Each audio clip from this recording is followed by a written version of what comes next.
one of the fastest ways to completely destroy a relationship with a client by not being upfront about money.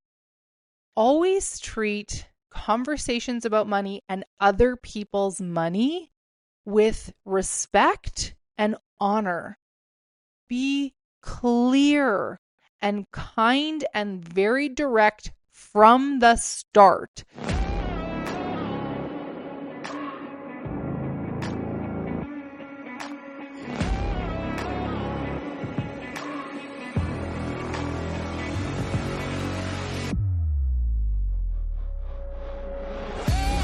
Welcome to the Manifesting Millions podcast, where we talk about manifestation, money, and practical guidance to creating your dream reality.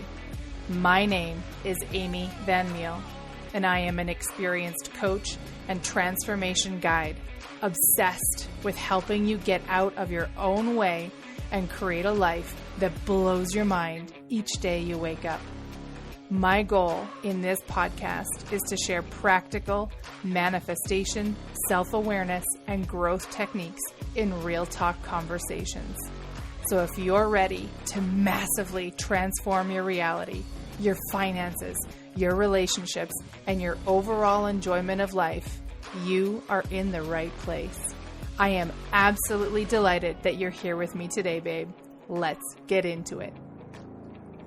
Hello, my loves, and welcome back to the Manifesting Millions podcast. You don't know this because you're getting the unedited version, but this is my third take trying to get this podcast going. Let's dive in. I was working on my bookkeeping today, and I think it's really lovely that that was the last activity I was doing immediately before sitting down to the microphone, because today we are going to talk about money in regards to charging for your services. So if you have a service-focused business, I certainly work with a lot of interior designers. This is going to be a very juicy episode for you. No matter where you are in the history of your business, I think, or longevity, I suppose, is a better way of explaining that. This episode, I think, is going to yield some really powerful insights for you. But definitely if you're new, oh my gosh, please put everything on hold and pay attention, because today is going to be super powerful. So today actually comes as the inspiration was a less than awesome scenario. And it got me thinking okay, I really need to record an episode about this. So the situation was this: I have been reaching out to a number of podcasts to, join them as a guest to be interviewed, right? Of course, this is very common for business owners and certainly for podcasters to help us increase our reach. And perhaps there's a few of you who are listening to the podcast today who found me through an interview that I did on another podcast episode. So every podcast host has a slightly different approach to vetting guests, to, who they want to bring on, to the conversations and how they want to structure them. Some podcast hosts want to have an intro conversation, some don't, and they're just like, sounds great, let's have you on. So there's lots of different variation. Something that I learned this year also, which was very interesting to me, is that some podcasts you have to pay to go on and some you don't. I'll say most podcasts you don't need to be paying to go on to the podcast. So I want to just lay the groundwork for what this kind of bizarre situation was. So I reached out to this particular podcast host with my intro. Here's my short one pager. If this interests you, let me know. And they responded, and I think I recorded a previous episode about this. They responded with a question that I really enjoyed, which was, have you integrated the work? Have you done the nervous system healing to integrate the work? And I said, I think this is a great question. The answer is yes, and it's a work in progress. And that was very important for me to clarify. And as our conversation continued, and this was just in Instagram DMs, it became apparent that this could be a really juicy topic. So this host wanted to do an intro conversation. So that's totally cool. We had an intro conversation, fairly lengthy. Actually, it was nearly an hour and a half, which was kind of wild and very long for an intro. And at the end of the conversation, they were like, this sounds really great. How does next week Wednesday look for you? I'll send you the link to get for the interview. Cool. So everything's looking good at this point. I feel like, okay, we're on board. We seem to be on the same page. This is going to be really juicy for her audience. And then this is where it all went sideways. So I didn't hear anything for a couple of days, which was fine. People are busy. And the next message I got from this host was a message saying, by the way, as part of my podcast restructuring, I am actually now charging guests to join me on the podcast. And they had a reason why. So they're like, let me know the email and I can send it through to you to get the payment link. At this point, we've been talking back and forth for a few weeks. We'd had a 90-minute, virtual like Zoom kind of conversation. And at no point was there any note, any mention of this being a paid spot. So that was fine. I'm like, all right, well, if that's the case, then I actually need more information. I'm going to need some metrics. I'm going to need to understand like what's happening, what's the reach, right? There's all these different things because now it's a different kind of business decision. All right, my love, I trust that you are getting just so much value out of today's episode, but it would be remiss of me if I didn't very quickly poke in here and just remind you, if you have not yet done so, to get on the Insights email list. It's a juicy space where I share some really amazing insights and transmissions that you literally will not get anywhere else. Click on the link in the show notes to get on the list. So what I found very fascinating was apparently I asked for information that this host was not willing to give because the response was a very interesting response that was very much like, I feel like you haven't integrated your work and I just don't think this is a good fit and blah, blah, blah. It was fascinating and like definitely had to just kind of decompress through that with one of my girlfriends. But here's what I want to point out.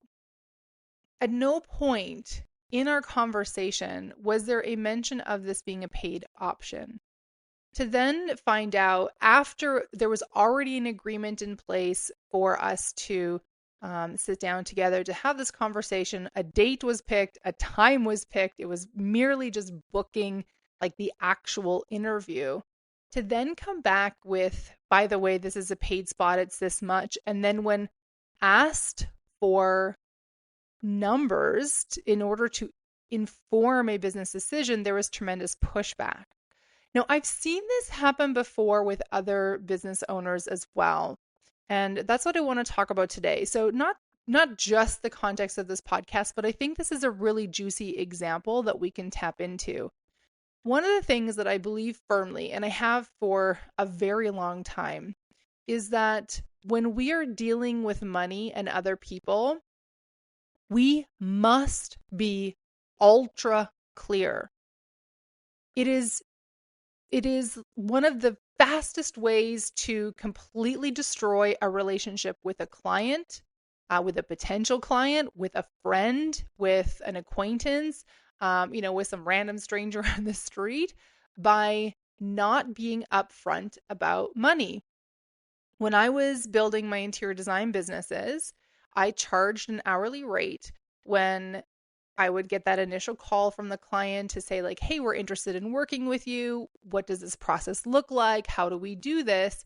I would explain in depth. I'd ask about their project, obviously, but I'd also explain in depth, here's how I work. Now, not in depth of like, and then I send this email and then I go to this supplier, but enough that the person understood, hey, if you're hiring me to perform this service, this is what it's going to look like. This is your responsibility, and this is what I'm going to bring for you. And then I would be clear, okay, it is. So for example, when I did my interior design business, I would charge, I think I started charging $125 an hour. So I said I charge $125 an hour. For the initial consultation, it is minimum of 1 hour. And then after that, I charge by the 15 minutes. And I'd give them an example. For example, if we did 1 hour and 10 minutes, then the price would be charged at 1 hour and 15 minutes. On the other hand, if we do 1 hour and 20 minutes, then I'll just charge you 1 hour and 15 minutes. And I made sure that was really, really clear for them. So there was no chance of them going, whoa, whoa, whoa, I didn't know that this was going to be like this. I want clarity. That's so important.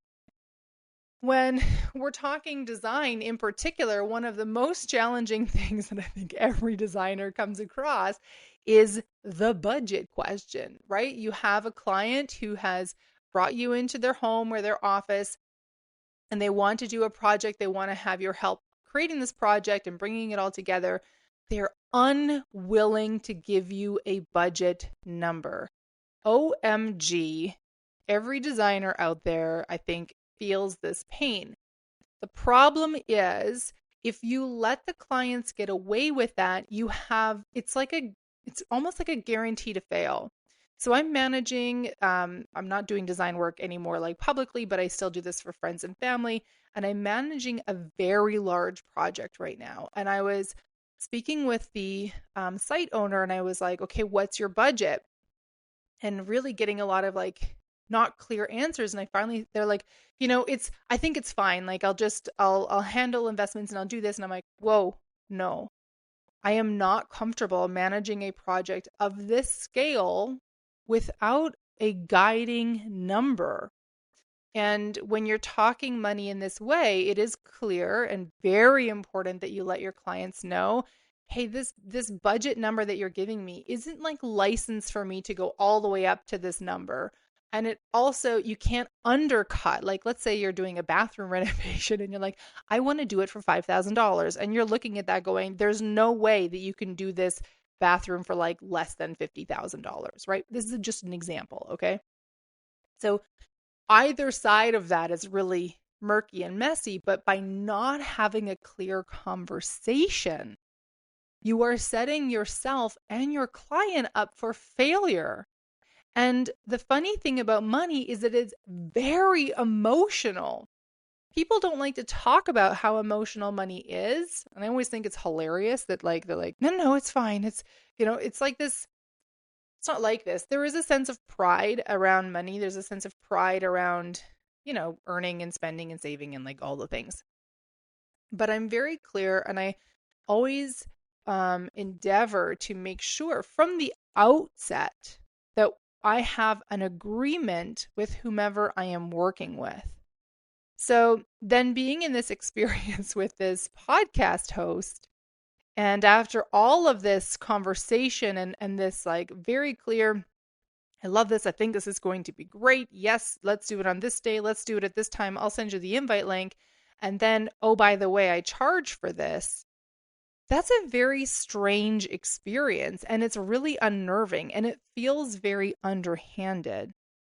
The other thing that I want to be very clear for those of you in service-focused businesses is do not assume that they know that it's all going to be paid for. I know that sounds like maybe silly to have to clarify, but truly, you cannot be clear enough when it comes to matters of money. So some folks, regardless of what the service is, some people will offer a free consultation. It's been something that has been done enough that there are some people in the world who expect that that is the norm. And in fact, when I was building my design businesses at first, so I had two, which is why I always say plural, I had lots of friends and family who said, well, Amy, you should do the initial consultation for free. And I said, well, if I do the initial consultation for free, then how do I convince them that what I'm going to do afterwards is going to be valuable enough for them to pay me? And I know that sounds maybe kind of convoluted, confusing. That was also a weird way of saying that word. It may sound slightly confusing well, of course they're going to see your value. You just showed them all your value. No, what I did was I gave a tremendous amount of insight and vision and clarity away for free. And they don't understand. They might understand like we don't want to assume like our clients are dumb, right?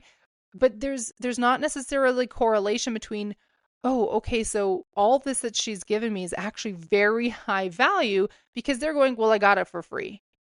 If someone gave you a car for free and then was like, oh, by the way, like if you want to drive the car, now you actually have to pay for it. Like that would confuse you because the car would seem to have very little value. It's only usable if you can use it. Well, that's fine. Then I'll just leave it parked in the garage. It's not the end of the world, right?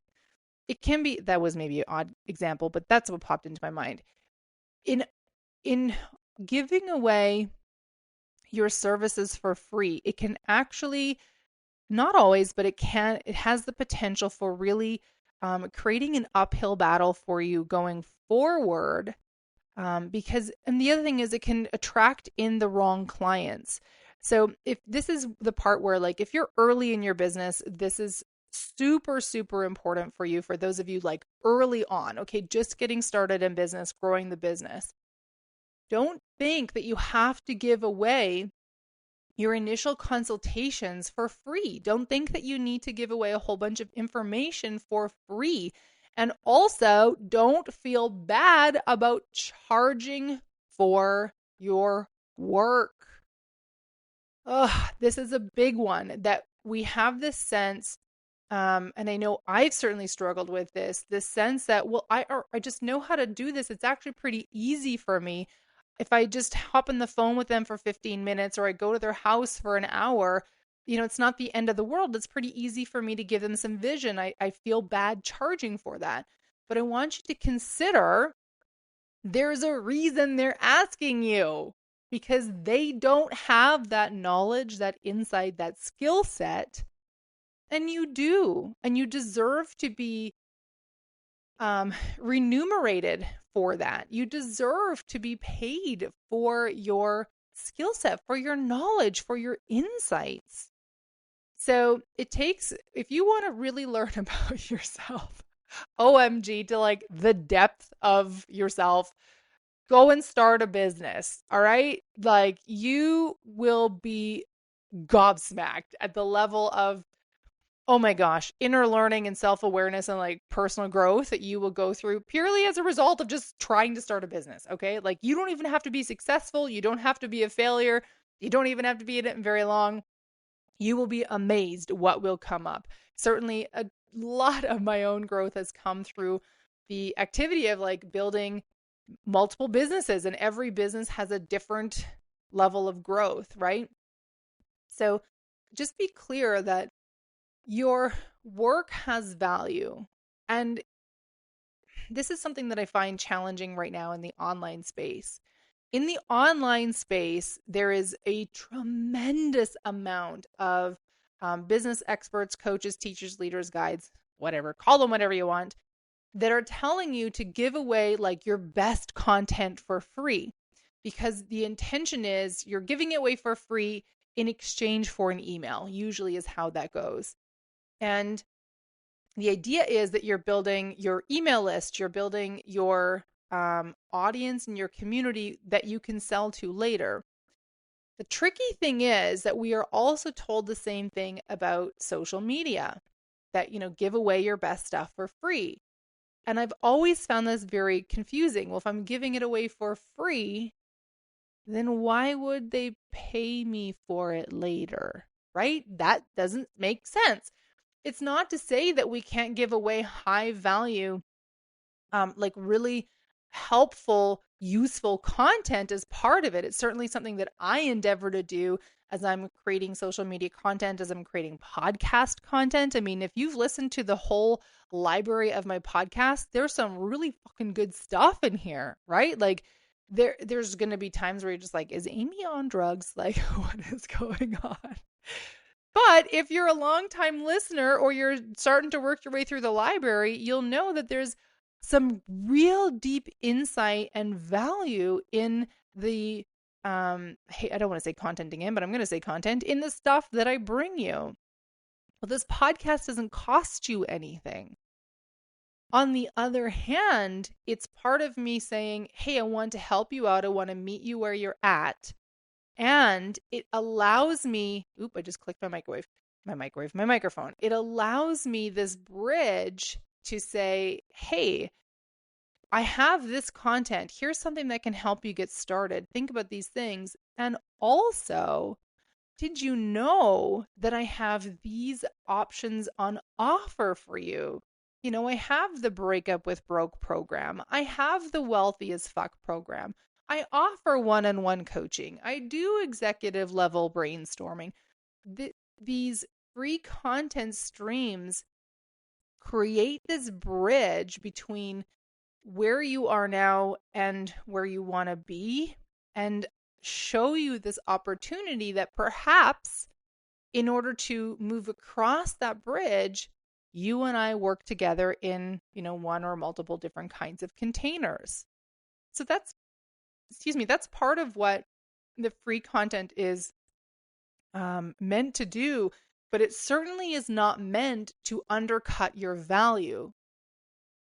And I think that's where we get lost. As business owners, I think that it's very confusing trying to understand, what do we give away for free? What do we not? Where is the line, and how do we know how to hold the line? And what does that look like with various people? Like if a person just randomly on the street was like, hey, I'm looking at doing this for my kitchen. What do you think?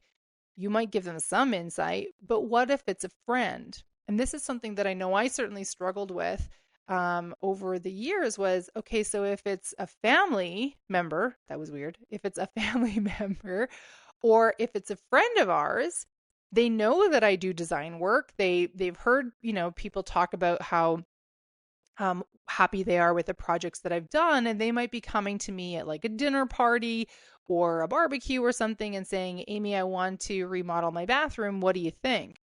Now, it took time. Okay, so for those of you who are early on in business, you will learn this through the delightful part of experience, how to approach those situations.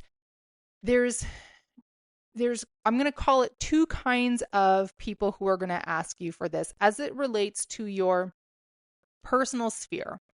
You're going to have the people, the ones we dream about, okay? So the friend who says, hey, I'm going to use this in the context of design because, of course, that's my history.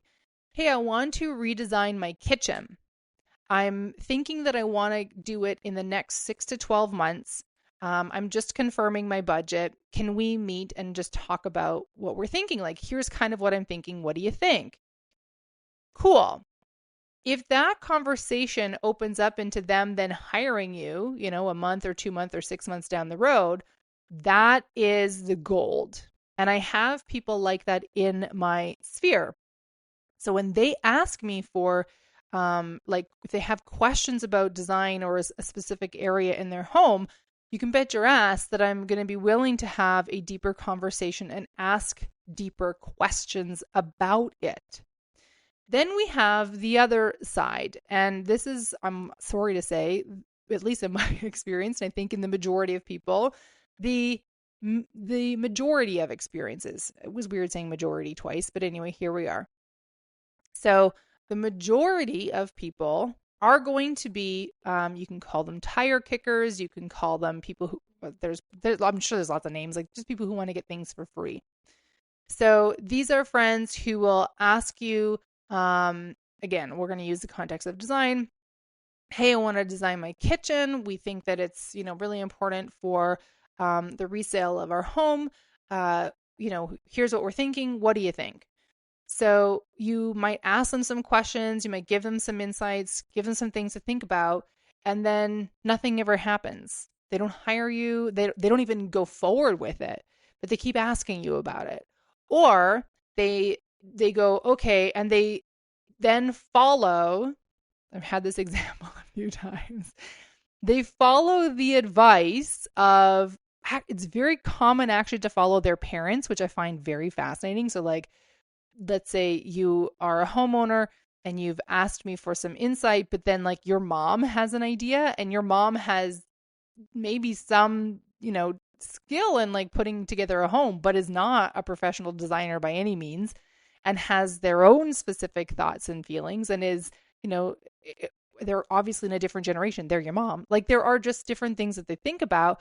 And instead of hiring a professional or even listening to what this professional is that has offered you insight and advice, you ignore that completely and just do what your mom said. It happens a lot. It kind of, I don't understand it. It confuses the hell out of me, if I'm being very honest. But you will start to understand who are the people in your realm who are the first, right? Who ask you questions and are not only going to go forward with the project, but are going to actually hire you to help them. And this can be all variety of things, right? It obviously doesn't have to be just design. It could be like massage or nails or, gosh, I don't know, getting your car serviced. Like it could be all kinds of things. Or who are the people who are going to ask you the questions and I just lost my word. I don't know what I was trying to say there. Are going to consistently ignore your advice, or just like keep asking questions but never ever go forward with something. And what you'll learn, and this really is like, it's very difficult to teach, especially in the context of a podcast, because I don't know exactly what your specific business scenario is. But you'll learn over time how to handle those. So, for example, I'll give you this little juicy tidbit, and then let's circle back to the topic of money. For the people who you know they're going to work with you in whatever regard, you can ask them anything you want to. Like that's totally fine. Probably a really good boundary for you to set in place for yourself, more so than for them, is to ask a few questions, have an intro conversation, and then move to, how about we book a time and I'll come over and we'll actually do a design consultation, right? And they'll understand that that is paid because you're going to tell them that it's paid. And then you're A, getting paid for your work, and B, you're starting off into the process of actually moving forward on whatever this is, right? The other group though, the group of the tire kickers, the mom followers, the whatever, you'll learn over time how to, just like in a non-attached way, offer them maybe a couple of thoughts that they can think about, but really to not invest a ton of time or energy into that conversation, because what's the point? They're not going to listen to anything that you share anyway. So there's no reason. And in fact, there is no value to you or to them for you to give them your insight and your wisdom. So you'll learn how to just kind of go, that's a really great idea. Have you thought about blah, blah, blah, blah? And then they'll go, no, I haven't. And they might try to go deeper. And then it's a conversation pivot. And it's definitely something that I've worked on over the years. You might go, okay, well, that's something to think about. Maybe you want to check out this place and that person. And like, if you have any other questions, let me know. Oh, by the way, did I tell you that we're going to, the mountains next weekend? And you can pivot away from that conversation so you don't get embroiled into this like space that's going nowhere, right? Circling back to the question about money before we close out today's podcast episode. If I haven't been clear enough, I'm going to be one more time, really double down on this. When you are doing anything that requires a person to pay money, please be ultra clear. When you are starting a business, it's going to, for most people, not for everybody necessarily, but for most people, it's going to feel uncomfortable to ask for money. It's going to feel uncomfortable to charge for your services. It can definitely be helpful if you had a job doing that before. I know when I launched my design business in Calgary, there was this, it was a little way of talking my way through when I felt nervous because I charged more in Calgary than I did like back when I was in Winnipeg. In part was a different market. In part I had more experience, right? There's lots of things happening. But I remember being like, ooh, like, how can I charge for this? And then to remind myself, I got billed out at this dollar amount when I worked for, this store or this design shop or this whatever. So it's not like now that I have my own business, I'm less valuable. And in fact, I'm more valuable because I'm not hamstrung by whatever rules or restrictions this job had in place before. So for those of you who are making that leap, like if you need to remind yourself of that, you haven't become less valuable because you no longer work for another company. And very quickly on that note, especially for those of you who are at the start of launching your solopreneurship, there's a crow right outside my window. For those of you who are at the start of launching your solopreneurship, do not fall into the very common mistake of charging less because, and I'm going to give you air quotes here, I don't have as much overhead. This is something that I've heard from so many business owners of all different kinds. And it drives me crazy, this idea, well, I don't have the overhead of a store. I don't have the overhead of an office. I don't have the overhead of carrying inventory. So what? That just means that like the profit margin on your business is potentially healthier. It means that the pressure may potentially be less to, generate income, but that doesn't mean that your product or your service is less valuable. When you hire a designer, and I'm sure somebody probably hires in this way, but the majority of people don't hire a designer and think, okay, I'm going to hire this designer who charges $200 an hour instead of this designer that only charges $125 an hour, because that $200 an hour one must be more valuable because she has an office. Like, that is ludicrous, right? That doesn't make any sense. But a lot of us approach our business in that way. So be clear right from the start. Always treat conversations about money and other people's money with respect and honor. Honor where they're at. Be respectful of their dollars. The number one way you can do that is by being very, very clear. For those of you who are interior designers, if you're wanting to work with me one-on-one as you're growing your business or as you're expanding your business, then definitely reach out to me. I offer one-on-one coaching that goes really in depth for interior designers in particular, so it can be really juicy. Courses can apply for lots of service-focused businesses, but my experience obviously is in interior design. When you are moving from, say, something as simple as like a design consultation or a color consultation, let's say that you move into a project, something that I learned that was so valuable and oh my gosh, gave me raving clients beyond just the joy that they had in their space. Something that I moved towards was having design packages. And every client had their own specific package. I have a specific way of structuring it. I can show you how to do this in our one-on-one coaching.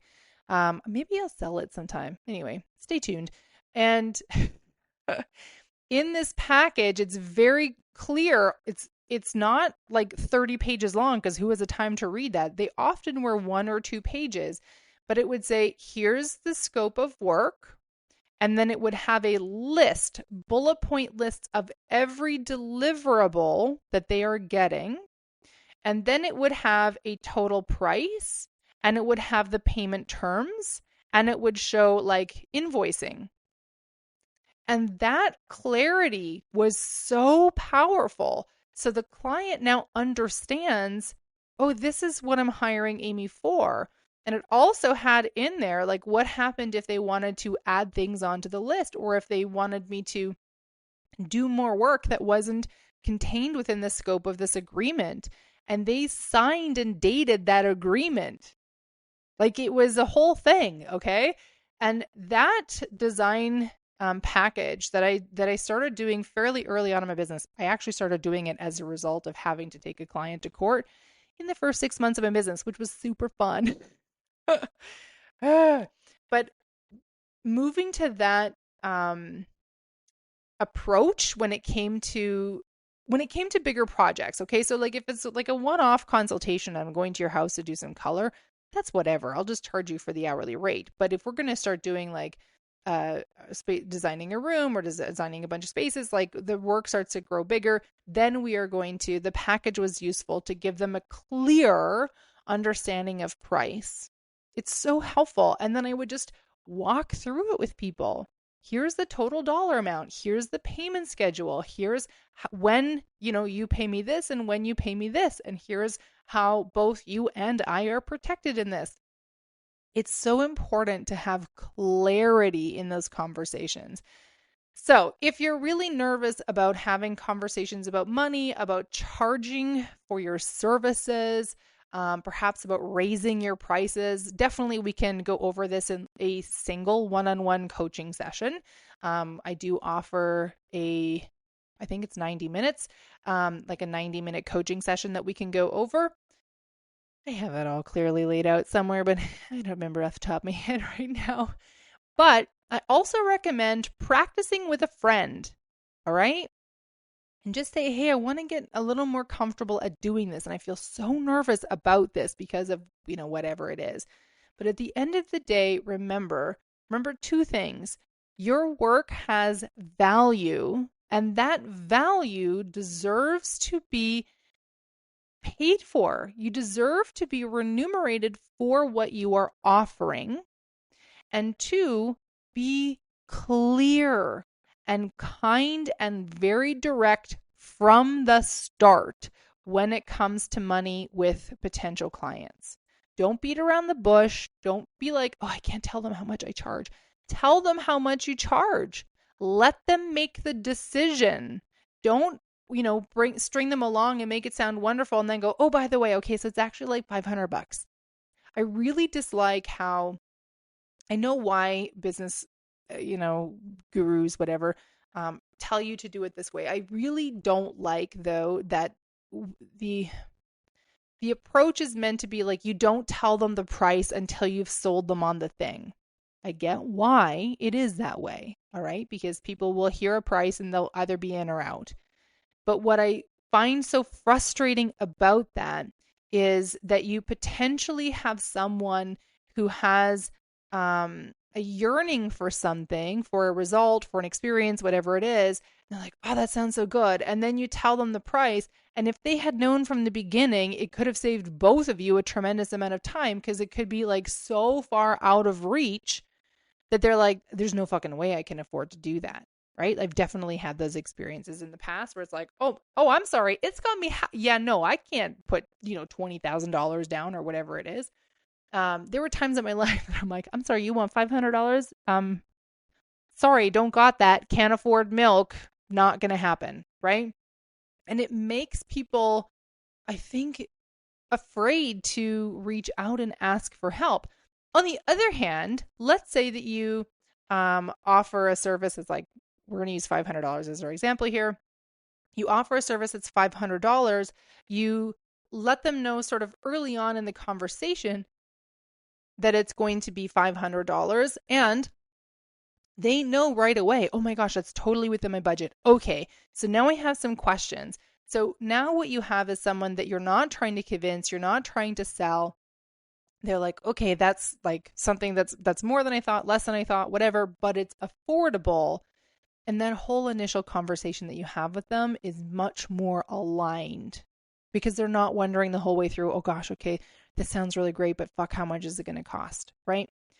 Anyway, that's my own feelings about like selling and sales and such. The most important thing for today is clarity about money.